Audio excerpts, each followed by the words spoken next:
New to Medicare? Go to myhealthpolicy.com. With myhealthpolicy.com, you can compare plans from some of the nation's top insurers. Start now to find a plan and apply online. myhealthpolicy.com makes it easy to find a Medicare Advantage plan in your area, including plans for $0 a month in plan premiums, low out-of-pocket costs, and expansive provider networks. My decision, my Medicare. myhealthpolicy.com.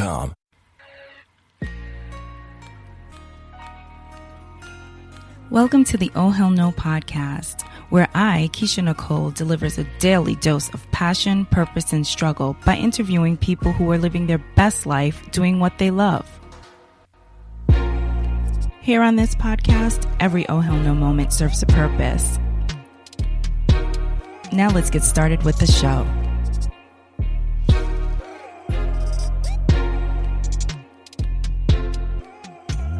All right, everyone. Welcome to another episode of the Oh Hell No podcast. Today, I have Brooklyn bombshell and R&B singer, Reyna Von Chase. Thank you for being with me today, Reyna. Having me. Thank you. Yes.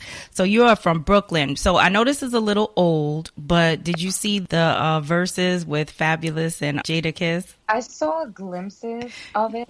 Unfortunately, I was asleep. Oh my God, girl. Out of all the things to see and out of all the things to miss, I don't see that and I missed that. But I saw glimpses of it, and majority of what I've seen were just like memes of Jadakiss. Mm-hmm. But I didn't really see any memes of Fabulous. So I don't know. I guess I'm gonna have to try to like YouTube it. Yeah. Or hashtag it to catch the whole thing. Definitely. I was going to ask you who you thought won, but since you didn't see it, I can't even get that. All right.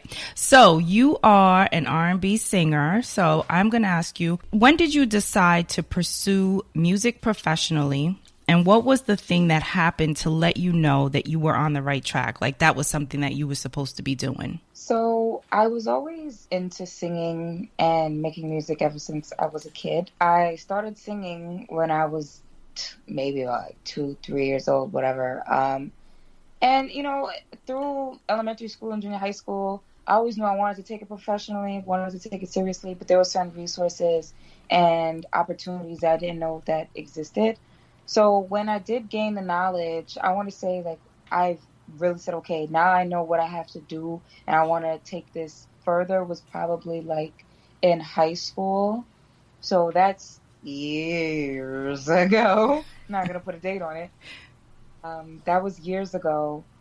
And I said, you know, this is something I'm passionate in. If I can't have anyone else give it to me, I'm going to just go get it myself. So, like I said before, there was a lot of things I didn't know existed. For example, I didn't understand how to go to the studio and make a song until I actually found the engineer and actually went and created a song. So I was always serious about music. It was just certain things that weren't put on the table for me to be able to put the pieces together so quick. Yeah. So when you started like seeking it out, do you feel like things gelled easy for you? Like when you said, oh, let me look into finding a studio, and you know, when you found a studio, did it feel comfortable? Did everything just kind of come together for you when you were doing those things? Nope. And I'll tell you why. Wow. See, that's interesting. Go ahead. The first engineer that I've ever went to, he sucked. The second engineer I ever went to, he sucked. The third engineer I ever went to, he sucked. It was so much trial and error. And to this day, it's so much trial and error. There are certain things in my life that are more solidified and I feel help me mesh everything together and make it feel cohesive. But I can definitely tell you that from the start, it was not easy because, like I said, I didn't, like, for example, if you're somebody first starting off and you don't know much about studio life, you won't know certain things that your engineer is supposed to do. And if they don't do it, you're not going to leave with a product that you'll like. And that has happened to me numerous times. So I'll tell you, it's been trial and tribulation from the beginning. Okay. But it's interesting that even though it's been like that, you still stay the course because you're passionate about it and it's something that you really want to see happen for you. Absolutely, yeah. So I love that. So while you are working on pursuing your dreams, what are you doing from 9 to 5? Working a job that I don't want to work at, but that's life. Girl, please, I'm feeling the same way. I've been feeling like that for the last couple months, and it's just been getting stronger and stronger and more overwhelming. So I totally understand where you are. Are you like working from home? Or are you working from an office? So because of COVID, I'm working from home, which is great because, you know, I don't mind being home in my house, you know, whatever. But I feel like it's not, you know, my purpose work. So, you know, it's just every day I'm like dragging myself through the days. So before it wasn't that bad. I used to be like more like, oh, you know, it's okay. It's all right. I'm good. I'm doing my little side stuff and whatever. But now it's kind of like, I just really want to be doing the stuff that I'm doing on the side full time and not be doing that at all. So I know exactly. And for some reason, COVID has ignited that feeling inside of me, how tired I am. Because at first I was working from home, but now I got to get back outside. So, you know, it's not as bad. I get to see the sun, get some vitamin D, and then, you know, I get the fresh air and then I come back home. But it reminded me that no matter if I'm working from home or if I'm working outside, this got to go. Mm-hmm. I know. So, all right. So what has been the most surprising thing to you about what you've experienced so far within the industry? Something that really shocked you? Something that really shocked me. Something that shocked me in a good way or a bad way? Tell me both. Tell you both. Well, what shocked me was, well, I wouldn't say necessarily maybe it was a shock, but it was more so of a maybe a aha, like a great moment. Maybe it was a shock, but you know, to this day, being that I am a growing artist, it's so amazing or cool to see people from different sides of the world find me. And I just say, how did you find me? And it's like just the power of distribution companies and the power of social media. Like, I was shocked when people from like Brazil would DM me, oh my God, I'm in Brazil. I love this song. Or Africa, oh my God, you know, I love the song. Send me screenshots, videos of them singing along. There was a period in time where I had like the Barbs like going crazy because if you listen to my music, they say that I have like a similar cadence to Nicki. I love Nicki, but I mean, like, naturally I sound like that.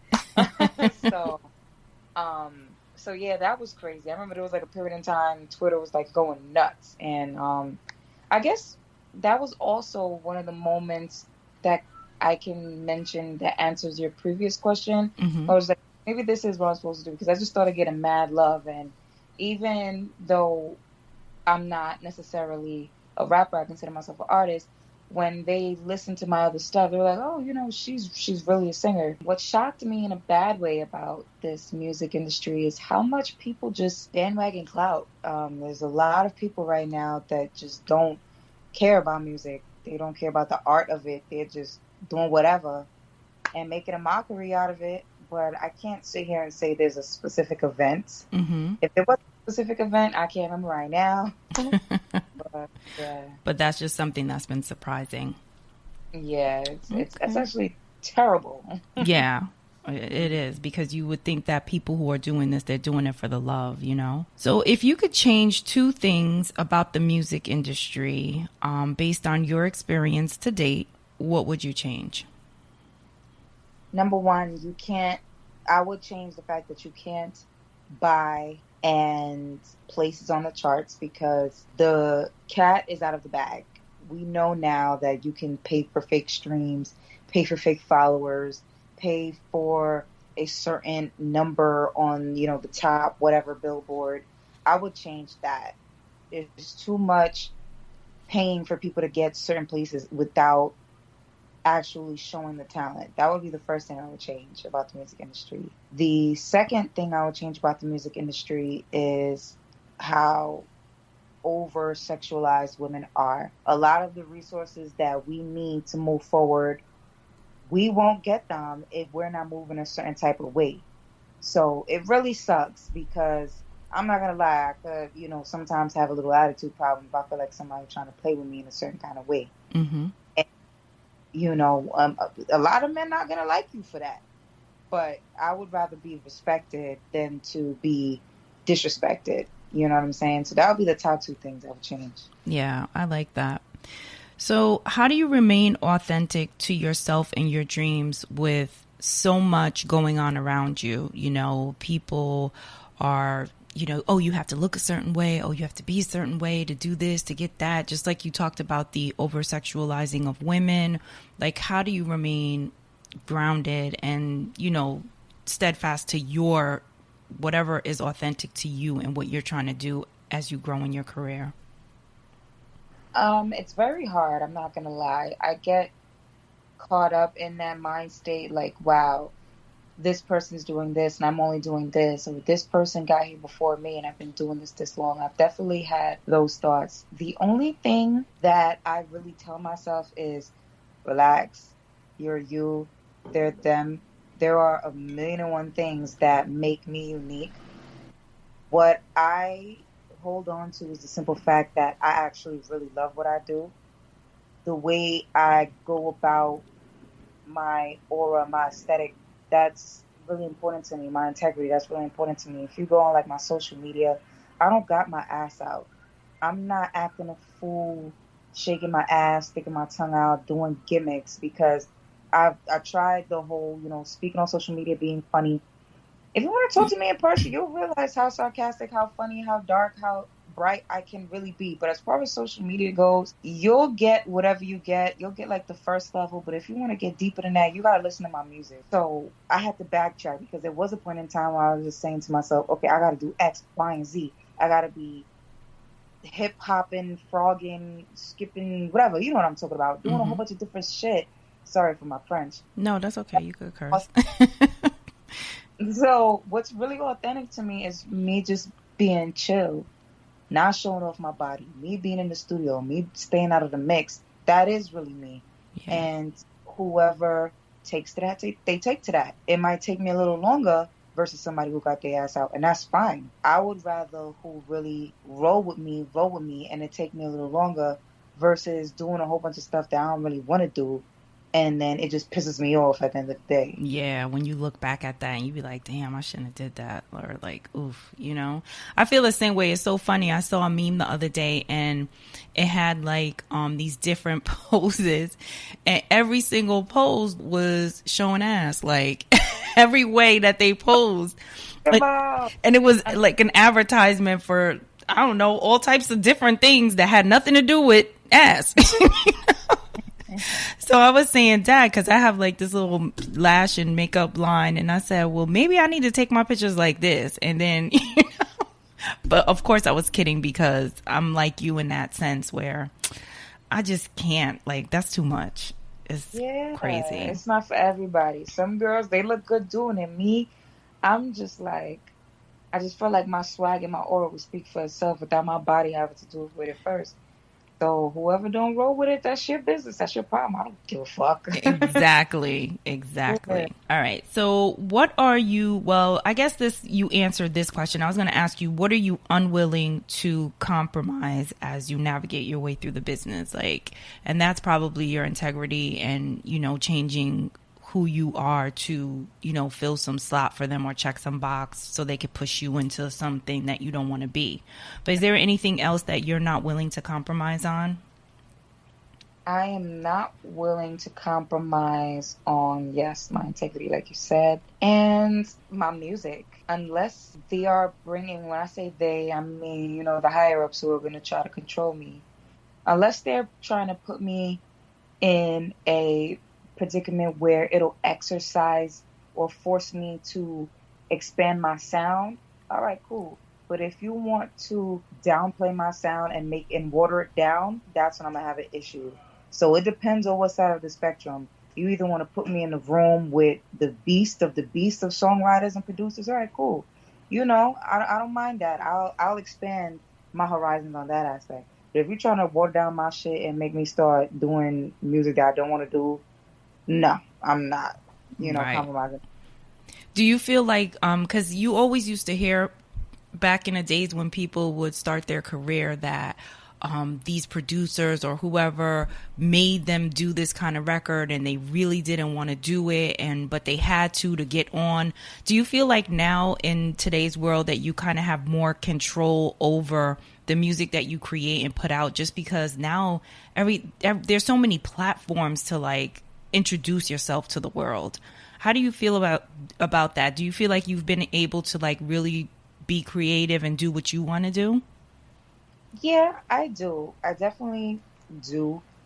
I think that the reason why a lot of artists don't remain true to their sound is because once they get to the label, it's them saying, okay, I like what you have so far, but this is the direction we're going to take it. And if you want X, Y, and Z to happen, you got to do what we say. Mm-hmm. So I think both is happening. The people who aren't signed that have creative control are doing whatever they want and they're happy. And then there's the ones that get signed and they really want that bag, and it's either stay true or go to the other side. Right. So do you think you will want to remain an independent, or do you want ultimately to be signed? I would want to be signed on my own terms, mm-hmm. but I can see where life takes me because things happen. So if I had $3 billion, I'm going to stay independent. But right. I don't if a label come to me and they tell me they're going to give me what I want, why not? If you let me do whatever I want, I could bring that money back. I know that for a fact because, like I said, I really care about music and what I put out. So, yeah, that's pretty much that. Okay. So finish this sentence. Don't pursue a career in the music industry if... Don't pursue if you're not willing to sacrifice everything for it. See, I've been ready. I had been told myself like I was ready to sacrifice whatever, whoever. And I felt like I've been sacrificing.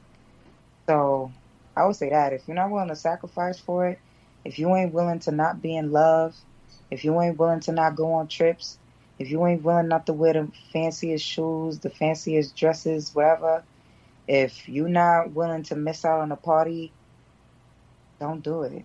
Because, like I said, I'm willing to sacrifice everything. Anybody around me know that music comes first to me. So all of those things you have to sacrifice. Why? Because you have to be in the studio, or you have to... Why is it that you have to sacrifice all those things? Well, depending on what your circumstances are. So if somebody like me, if I know that I want to shoot a video and my budget, let's say, is $3,000, mm-hmm. me going out to eat with one of my friends might just take away from that budget. Or me buying a new outfit might take away from that budget unless that outfit is for that video. So it's that kind of thing. Or, some people get into relationships, they fall in love, and then all of a sudden they forget about their goals and ambitions. Not me. Not me. So, yeah. Okay. So what do you find most challenging in your work as an artist? Like, out of all of the things that you do, like videos, I watched your video when you were like on that, like the little island. That was so cute. I love that. And she does have a beautiful voice, people. So yes, I just want to say that. So, what do you find the most challenging? Like, is it coming up with these videos? Is it writing the music or getting that together? Or like, what to you is like, it's difficult? Or not even difficult, but just a bit of a challenge. Everybody has challenges at work. So what is it for you? The most, like, I love shooting videos, although it is overwhelming to plan videos. I love shooting videos, although it is overwhelming sometimes to find out what direction you want to take a song. I love writing the song and recording the song. But the one thing that's very overwhelming to me is marketing and getting it out there and finding different ways to make people listen. Because I tell everybody, it's really hard to be the brains and the creator at the same time. Like, I'm the creator. I need someone to be the brains. So I would say that is the hardest part about music, because nowadays you got to wear all these different kind of hats when you're an independent artist. I don't want to wear all these hats. Yeah. The marketing part is really hard. And with all these algorithms, it's like, oh, Reyna, get a TikTok. Make TikToks. Oh, Reyna, make sure you post on Instagram. Oh, Reyna, make sure you post on Twitter. Oh, Reyna, make sure you post on Facebook. Make sure you send out an email blog list. It's like, oh my God, this is taken away from me creating. Mm-hmm. You know? So I hate that part. The brains part of music, I don't like. Yeah, and that whole marketing stuff, yeah, it's insane. Super annoying. Yeah. So what would you say is the hardest thing to do in your process of creating and putting out your music? So like when you do actually get to create, what for you in that whole process, you know, writing the song, putting, you know, like thinking of your treatment for your video, or does all of that stuff come natural to you when you decide that, you know, you have a song in your head or whatever? It depends. Sometimes I do go through writer's block. Mm-hmm. And sometimes I could sit on a certain beat for like 2 years and all of a sudden wake up and be able to write it. So I would say that the hardest part sometimes about writing a song is knowing where you want to take it. Because I might have people that say, Reyna, oh my God, another heartbreak song. I don't care. That's what I want to write. That might be the hardest part, is deciphering whether I want to go where I want to take it, or if I want to make it into something that everybody else wants to hear. And then whatever side I choose, thinking about what I really want to say. Because sometimes what I might want to write might not be what everyone want to hear. And then I'll be saying to myself, well, Reyna, somebody going to listen to it. Somebody going to like it. So that's the hard part right there. I'll be overthinking it. It's like, oh my God. Yeah, because you definitely, when you're putting out something, you're like, is everybody going to relate to this? You know, but I guess it finds who it's supposed to find. Yeah, absolutely. And now I'm thinking about your video on the island. That was like a cartoon of you, right? Mm-hmm. Yeah, because I'm like, wait, that was you look cute, but it was a cartoon of you. Okay, I just want to make sure I wasn't bugging. Yeah. I like it. So, for marketing, we talked about the different platforms. Do you have a favorite platform? And if so, why do you like it? And what do you find useful or successful about that platform? I would say out of all the platforms, I like Facebook. Really? Why I like Facebook? Maybe because of the generation I'm in. Maybe number one. Okay. Number two, as a matter of fact, I would put Twitter and Facebook together. My very first social media was, I think, MySpace and Bebo. So that's mad. Yes. I like Twitter and I like Facebook because you take everything for face value. You're reading first. Yeah, you might see a couple of pictures and stuff like that and funny videos, but you're reading. And it's just funny to interpret and read certain kind of things in your own voice in your head versus Instagram, where everything is just picture, video, so visual. And it made the masses just visual creatures, and it's just so sad. Nobody reads anymore. Everybody looks at you and tries to figure you out. Do you even know who I am? Like, just everybody thinks they know you just because of what they see on Instagram. You might go on my Instagram and might think, you know, she's like just this quiet girl. She's just not quiet, but like just this sad girl.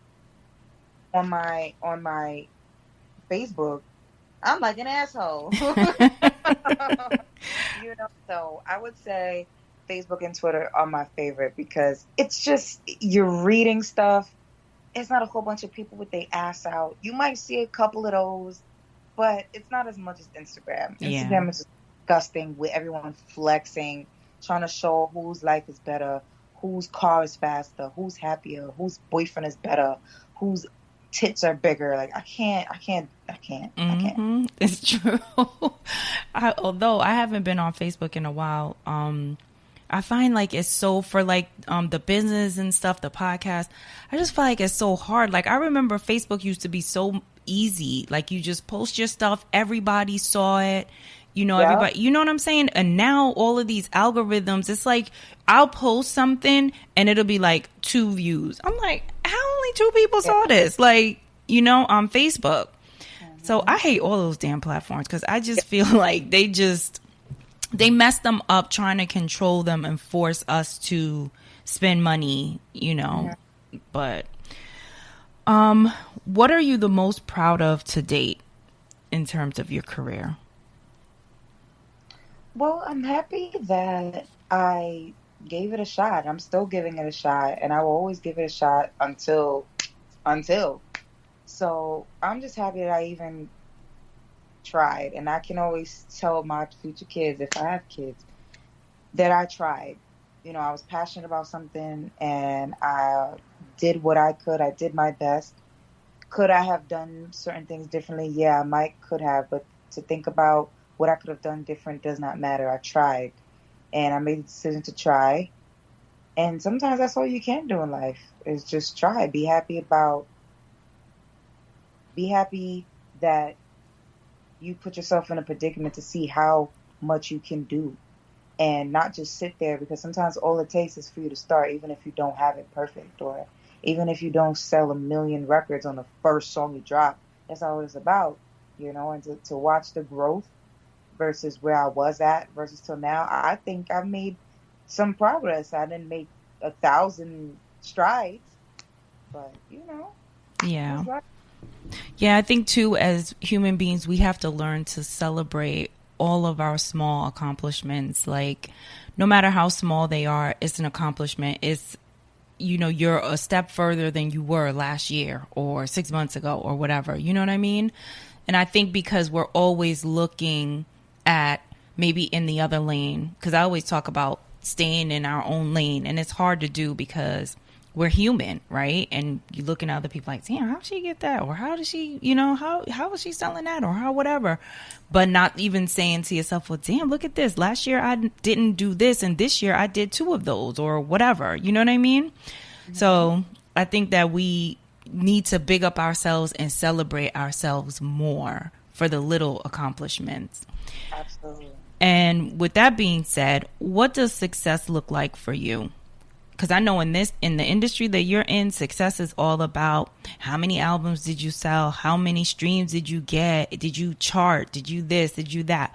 But personally, what do you look at as success? This also, I think, can answer, because I didn't even think about this when you asked me how do I maintain being who I am, although despite seeing what other people are doing and accomplishments they've gained. Mm-hmm. Numbers are important, of course, but numbers is not what I do it for. Of course, I want to make a lucrative, I want to put myself in a lucrative situation where I'm making money from my music, of course. Do I care to be the richest? No. Do I need to be number one on the billboards? Do I need to have the most streamed video on YouTube? No. Success for me is knowing that I'm making good money. I don't got people telling me what to do with 9 to 5. I'm able to take care of my family. I can, see the best of best doctors and be healthy and do whatever I do to maintain my health and my family's health. And when I say doctors, I only mean those kind of doctors, like holistic doctors. I'm eating well. I feel great. Success for me is just peace. And I want to make money too, of course. Like, money is not everything, but it's definitely a tool. Yeah. I don't need to be the top. I just want to be respected.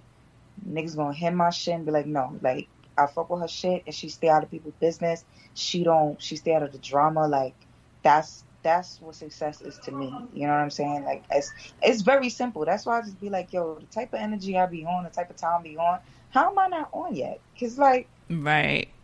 It's crazy. Because I think too, I don't know, girl, I'm in the same space with you. Like, I just don't get it. I don't, but I'm wrong. God has a plan for us, girl. He does. Yeah. So do you feel like you are doing your purpose work when you go into that studio and make a song and you hear that final song? Do you feel like, yes, I'm living my purpose right now?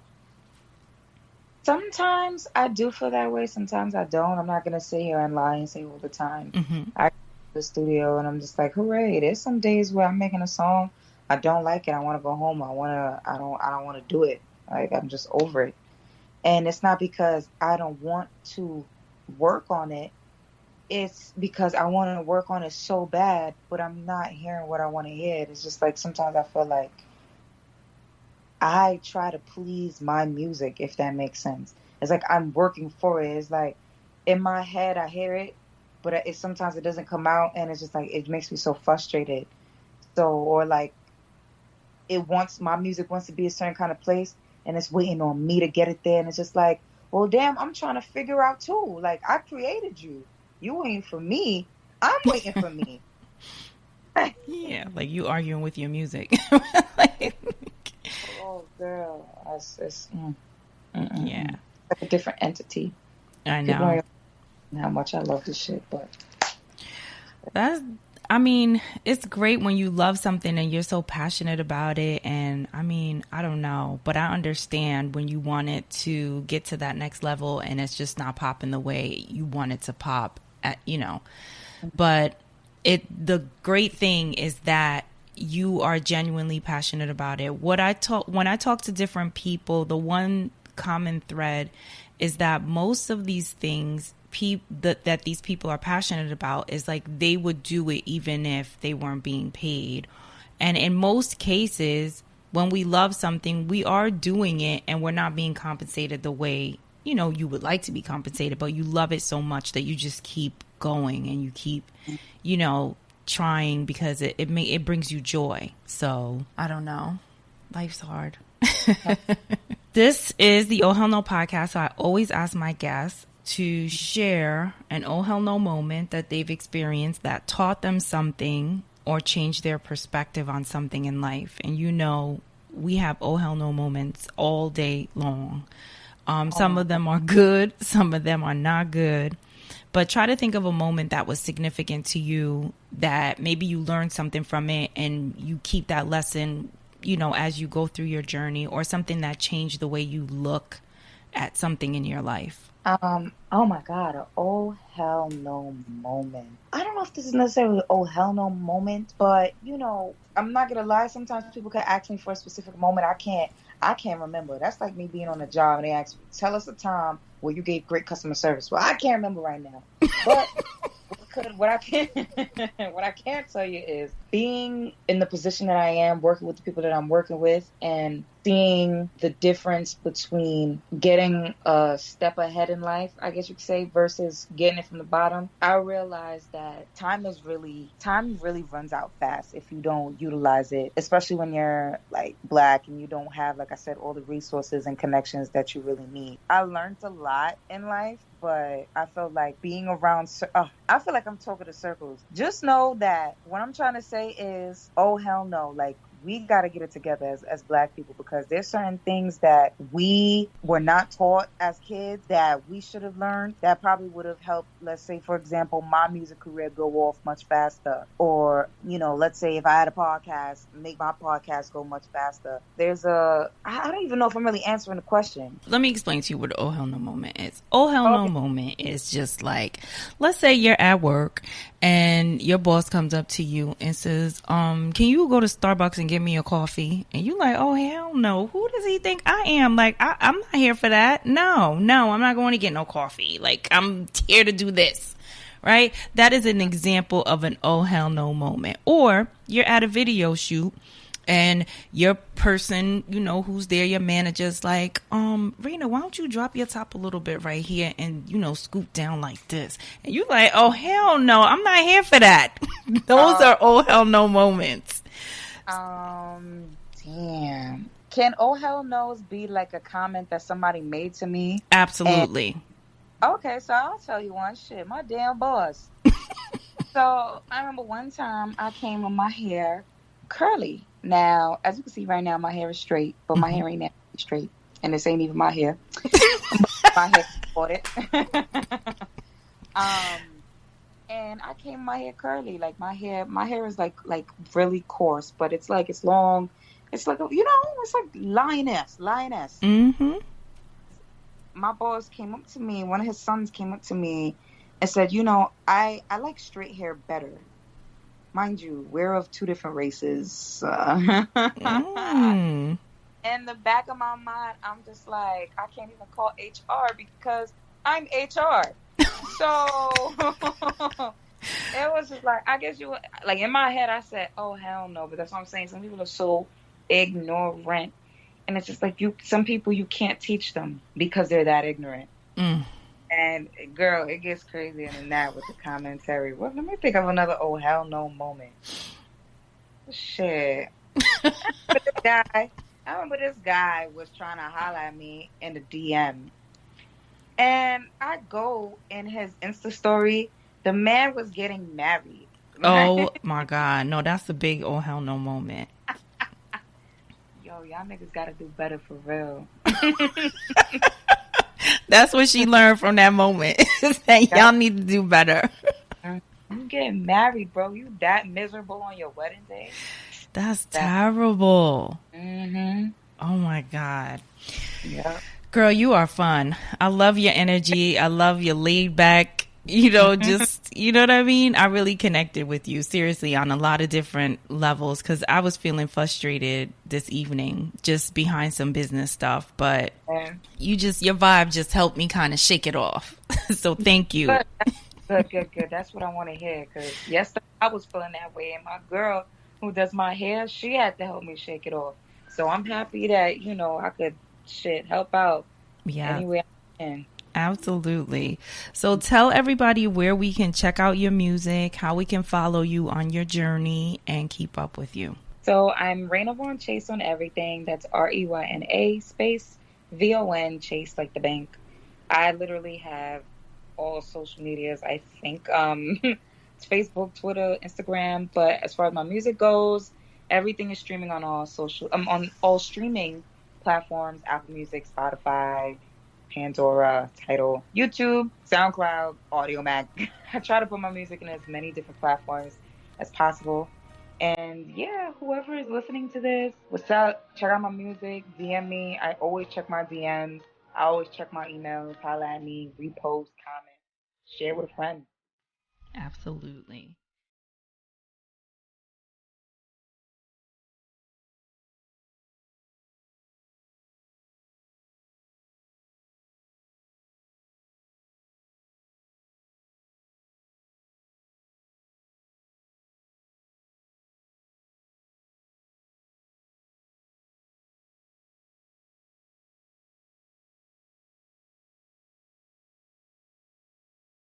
Have you ever had that dream where you're trying to take your business remote and it's super confusing, but then you hear a Vonage ad for their team of remote business experts that you can just call and they can put a whole plan together so your business can easily work from anywhere? And on top of that, they can even sort you out with a video API that you can use to build video into your apps and websites? Have you ever had that dream? Well, now it's an actual real thing that you can do. You don't need to get into REM sleep anymore to make your business communication dreams come true. All you need to do is call Vonage. Now we're talking. Aaron's makes it quick and easy to shop for furniture, electronics, and appliances. Before you go to a store, head to apply.aarons.com to discover your leasing power. You'll immediately know how much you're approved to lease to own. Apply from your phone or computer, then visit your participating Aaron's store to shop top brands like Samsung, GE, Ashley, and HP. You can shop with the confidence of knowing you're already approved. Aaron's. Easy, beautiful, affordable. Approval is valid only at a signed store location. Approval is not guaranteed. Some restrictions apply.